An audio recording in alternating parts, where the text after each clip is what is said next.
Ponytails. Read by Scribbler.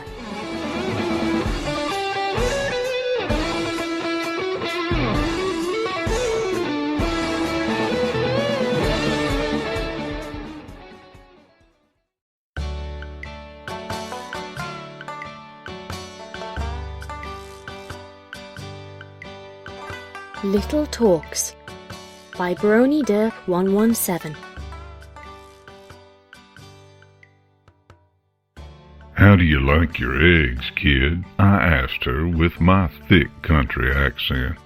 I was standing behind the old rotted wooden counter that separated the kitchen and living room in the worn-down little shack I like to call home. The kid was just sitting at the kitchen table, watching every move I made, like she was some dog watching her master grab a bag of treats or something. I didn't mind it. I kind of liked it, really. Reminded me of my little hummingbird. "Is Scrambled okay?" "Scrambled it is." I gave her a wrinkly smile. Well, if she could have seen it past my big old beard, my wife would have killed me if she saw I let my beard grow out this much. Anyway, I turned back around and grabbed a rusty pan out of the dull and ancient wooden cupboard above me. It squeaked as I opened and closed it. I let out a grunt as I picked up the cast iron pan with my mouth and set it down on top of the stove. My old neck and my old back made all kinds of popping sounds, like I was a popcorn heap in a kettle. Or a microwave, whatever they use nowadays. I turned on the stove and cooked some eggs, just about the only thing I know how to cook. I ain't complaining though, it's food, it tastes good, and it makes me feel good. Just about all I can ask for at my age. I put a little under half of the scrambled eggs on my plate and the remaining amount on the plate I got for the kid. First time in, 30 years, I got out more than one plate. I picked up the plates with my faded magic and walked over to the kid at the table. It looked like everything else in this little house, wooden, boring, old, and dark. Just the way I like it. I set down her plate with a little grunt before I sat down in my chair opposite the kid. My old withered joints screamed at me as I sat down in that chair. It was like a symphony of popping. The kid thanked me and started eating. Boy, could that kid eat. She must have been pretty darn hungry. Either that or she was just a teenager that looked younger than she was. The sight actually got me to smile, more than my normal thin upward line. I picked up a fork in my magic and took a bite of my eggs and chewed it up slowly. I didn't have the jaw I used to have. I swallowed and looked up at the kid. She was already done, and there I was, one bite in while she was already finished. "You must have been mighty hungry, kid," I said to her as I took another bite. Yeah, but I feel better now." "Good. That's good." She gave me a kind of funny look. Maybe it was my accent or my beard or my old wrinkly face. Maybe even how slow I talked. "So," she said, trailing off. "So, you got a death wish or something, kid?"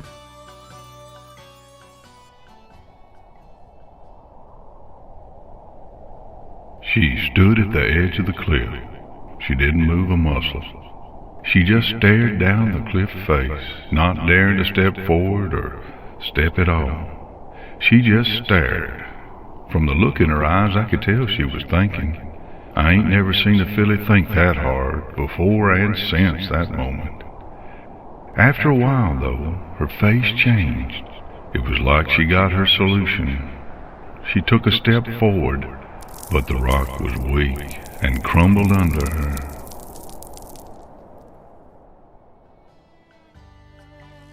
"No!" she quickly rejected. She broke eye contact with me, looking to the right at the small room that was the entirety of my old shack. Ain't much of a sight. Creaky, simple floorboards, an old ripped-up green couch, some old windows, old walls, old roof, Old ceiling, old this, old that, with some more old stuff. It was pretty dark in here too, since I didn't own no lamps. The daylight was the light I got, and it was overcast on this day. Gray light came filtering through the nooks and cracks in the ceiling and through the aged and rusted windows with dark spots on them. It's just your typical old wood cabin, shack, whatever. Only ponies with death wishes jump off cliffs, kid. I didn't jump! She said, real quick-like, her voice cracking at the end. She had a pink blush on her already orange cheeks. Her eyes shifted over everything except mine. I fell! A pony who's got the truth don't need no stuttering. A pony telling a lie does, 'cause they got something they don't like to cover up. I just sat in my chair and looked at her, giving her the same little smile I always had on my face. I never broke eye contact, just what I was taught when I was young. Look me in the eye when you talks to me, you little... And then my auntie would cut off my uncle right there. Well, I just... She stopped and gave a little sigh of defeat, slumped her little shoulders too. I just smiled at her. So why'd you feel the need to go and jump off a cliff, kid?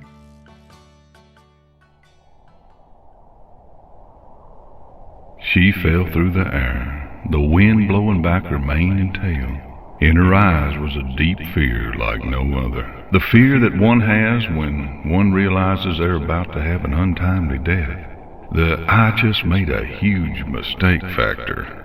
An ear-shattering high-pitched scream came out of the filly. A scream so loud it didn't seem possible for some pony so small to be so loud. Of course I heard her. Shoot, I could see her plummeting. I didn't want... She gave another little sigh. I gave her the same smile. I think it was making her feel uncomfortable. The kid shifted in her chair a bit.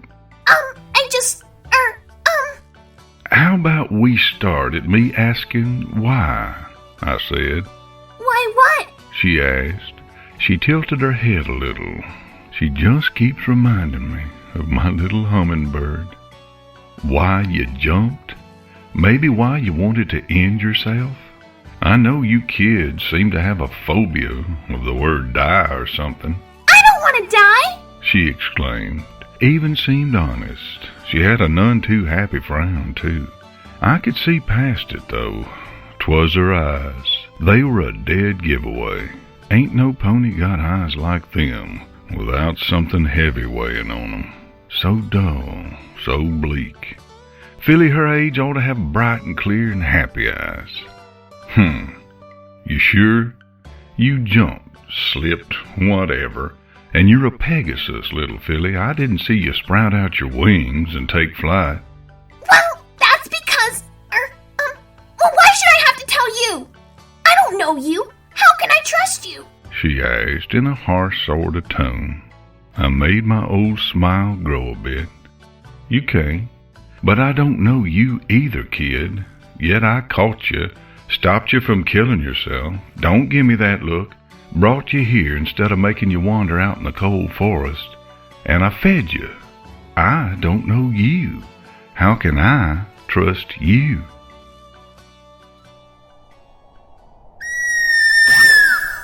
Suddenly, the filly stopped. I entrapped her in a field of my withered magic. Took a lot of strength to catch a filly falling so fast. Kinda hurt, too.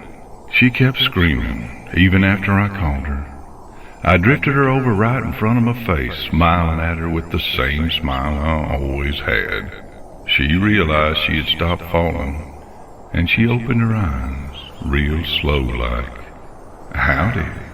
Who are you? Just some old stallion taking a morning stroll.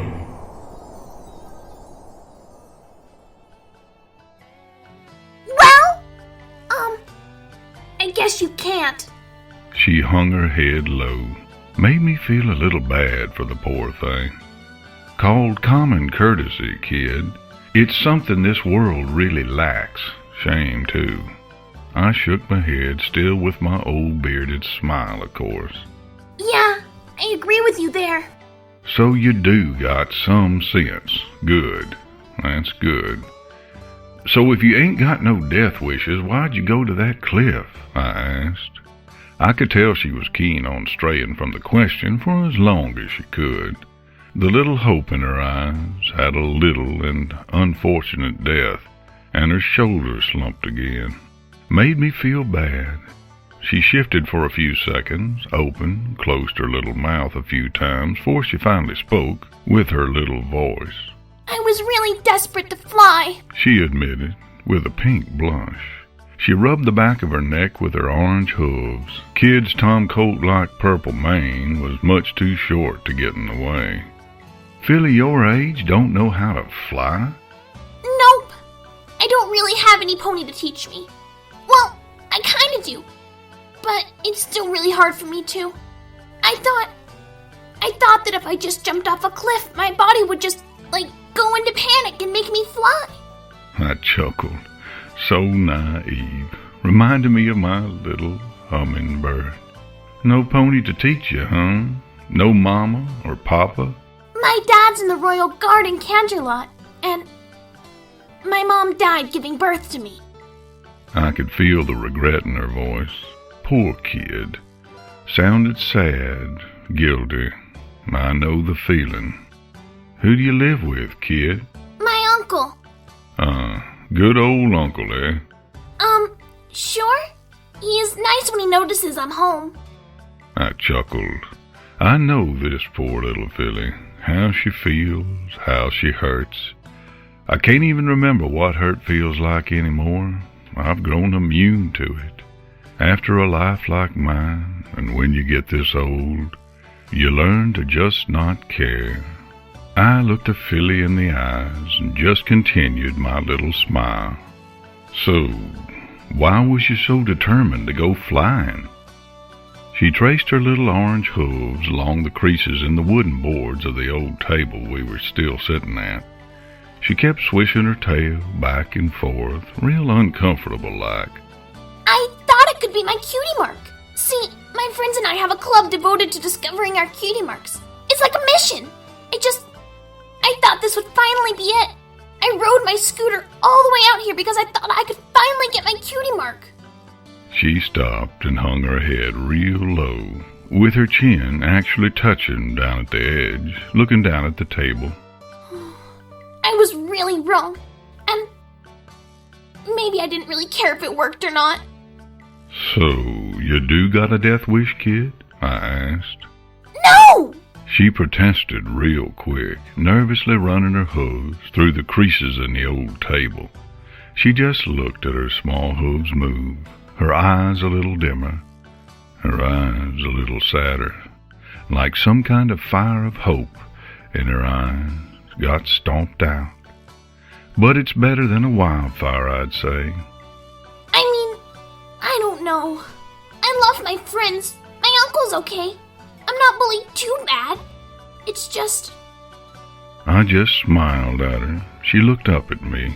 My smile was peeking through my old beard, my eyes soft and heartfelt behind the wrinkles around them. I knew how that filly felt, and I knew that all she needed was to get it off her chest. If she stopped being so stubborn, like my hummingbird, she'd feel better.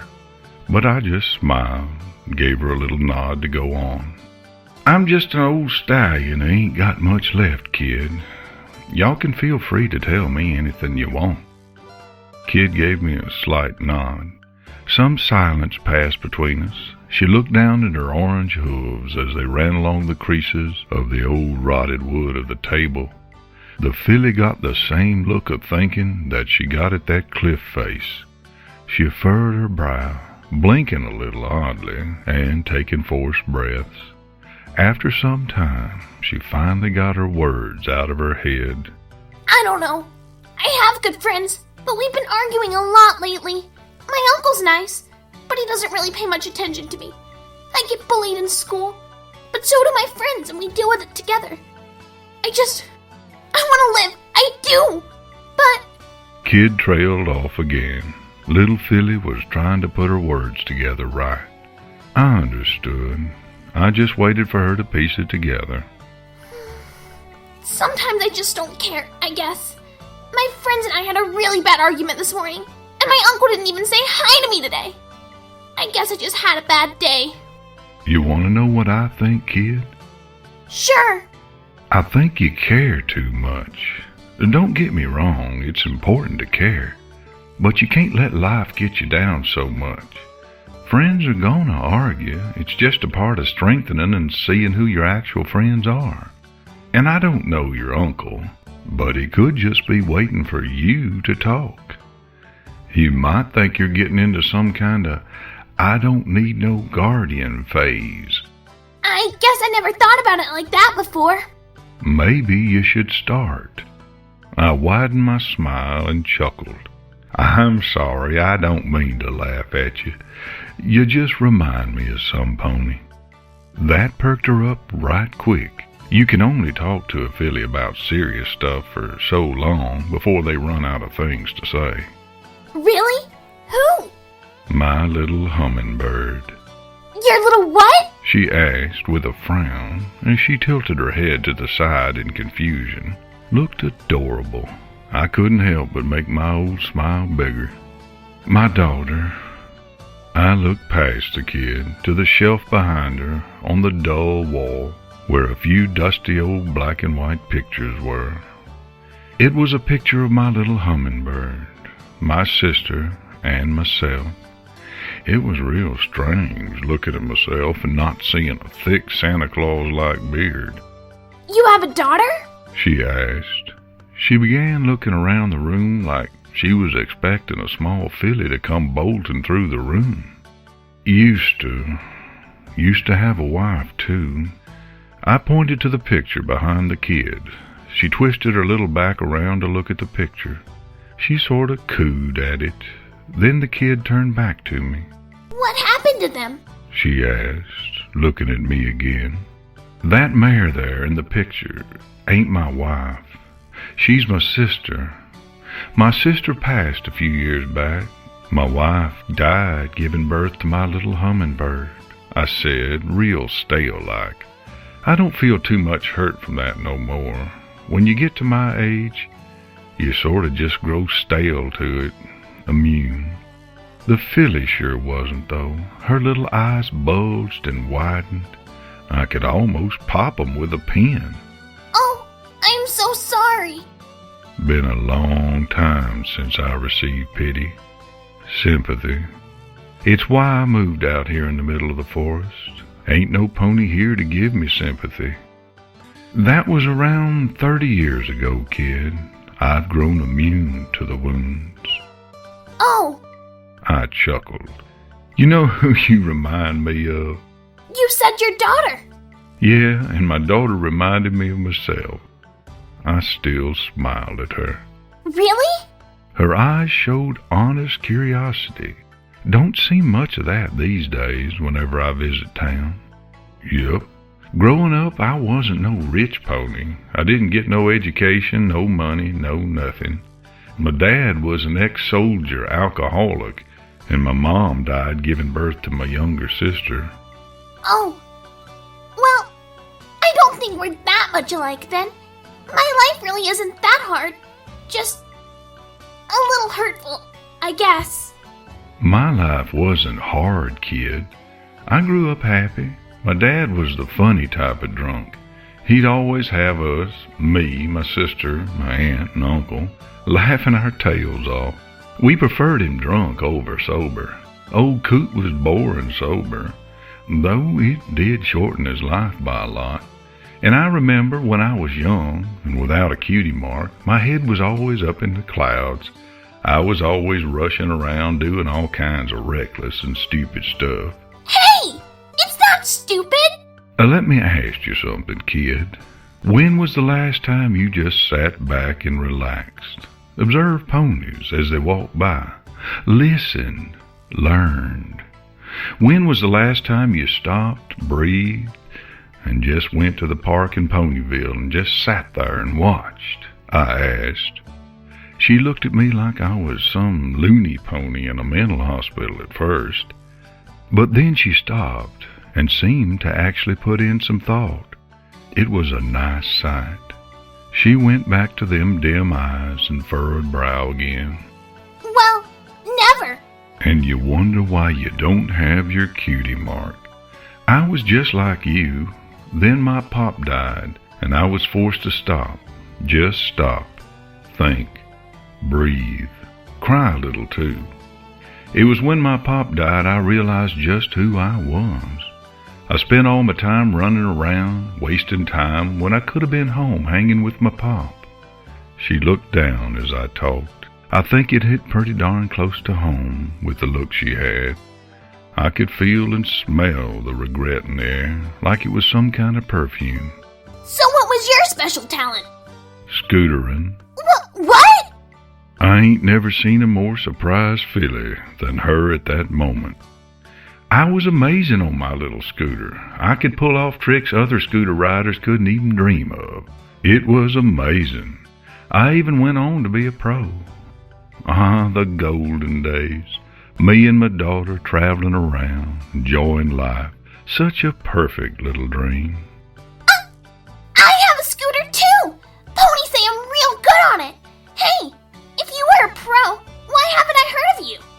Look at me, kid, I began, still with my little smile. I'm old, withered. When I was young, scootering was brand new, unpopular. But it still paid, and a lot too. You know, if a lot of ponies tell you something, it might be true. But it depends. On what? She asked me. She was leaning forward now. Made me chuckle how much attention she was giving me.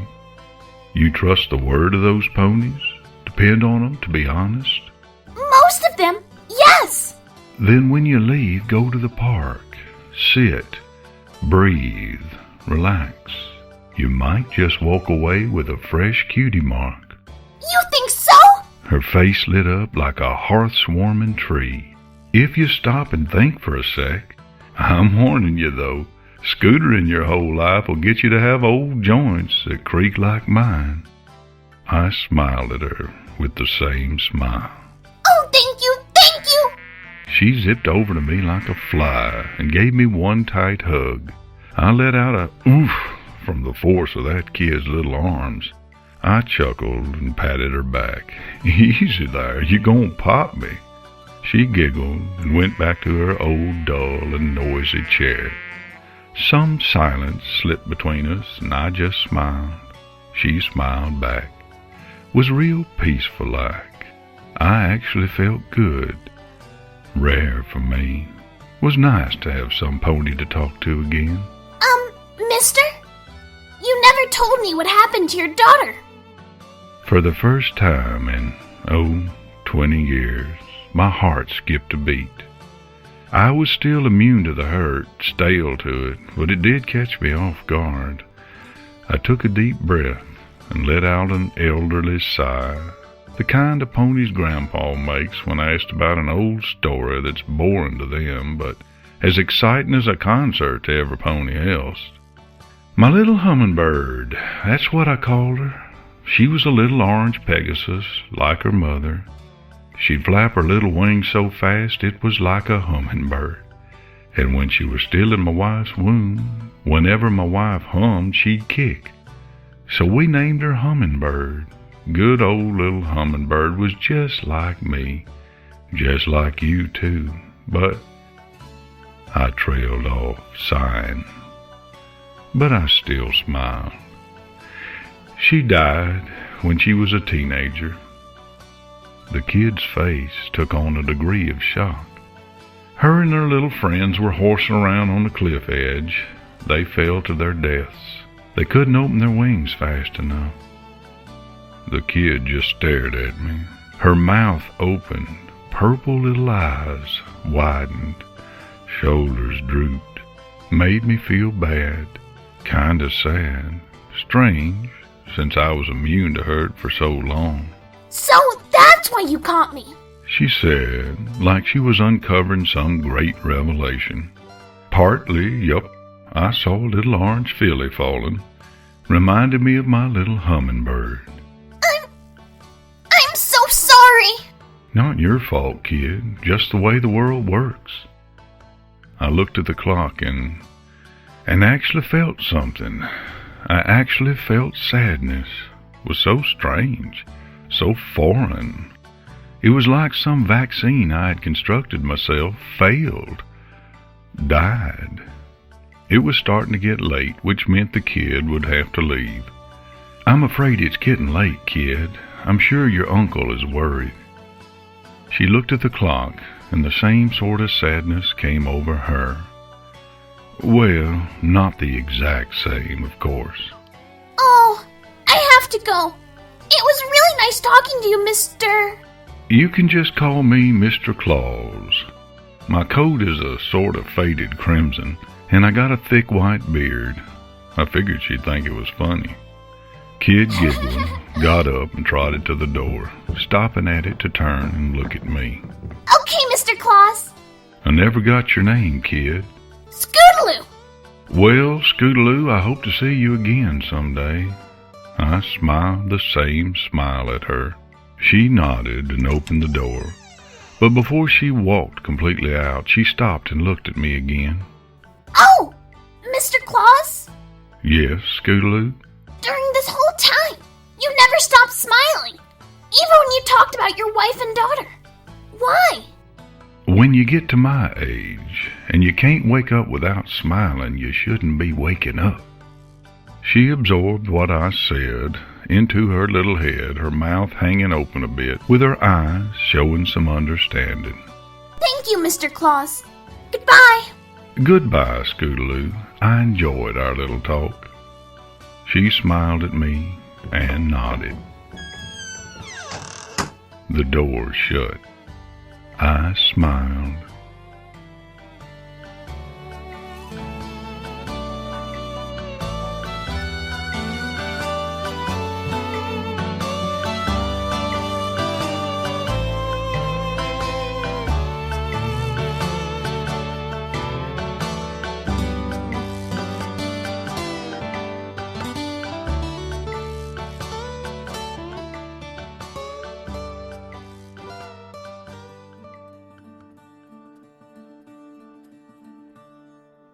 "10 years later.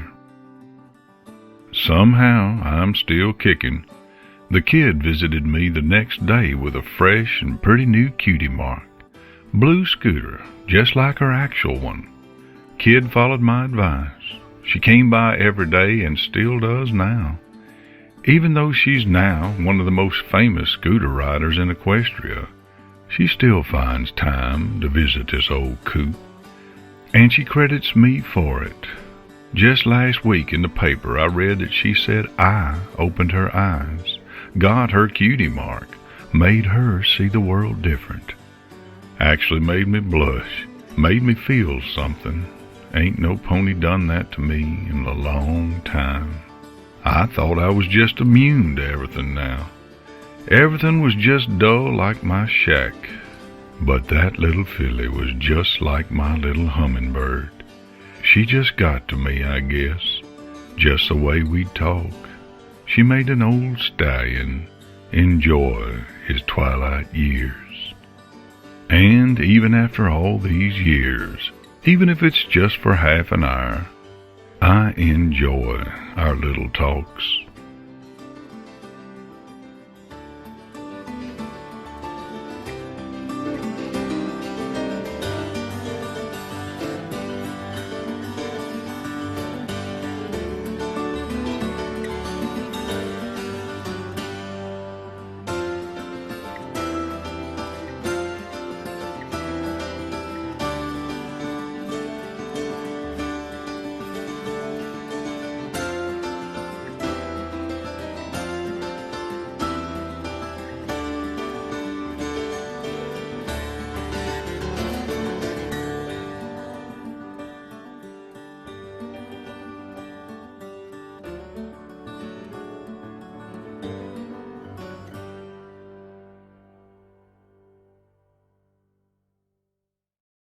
That was Little Talks, It was written by BronyDerp117, adapted for audio by Scribbler, and featured the voice acting talents of Ilya Leonov as Mr. Claus and Lachlan O'Neill as Scootaloo.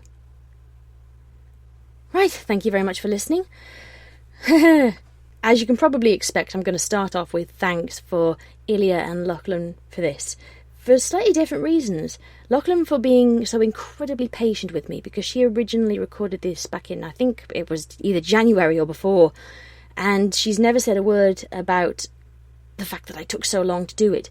And also Ilya, who took over the lion's share of this by doing all the narration, which is not something I usually do with fanfic readings. I tend to do the narration myself, but in this instance, I could not imagine anybody better for Mr. Claus, and I hope everybody else thinks the same way I do.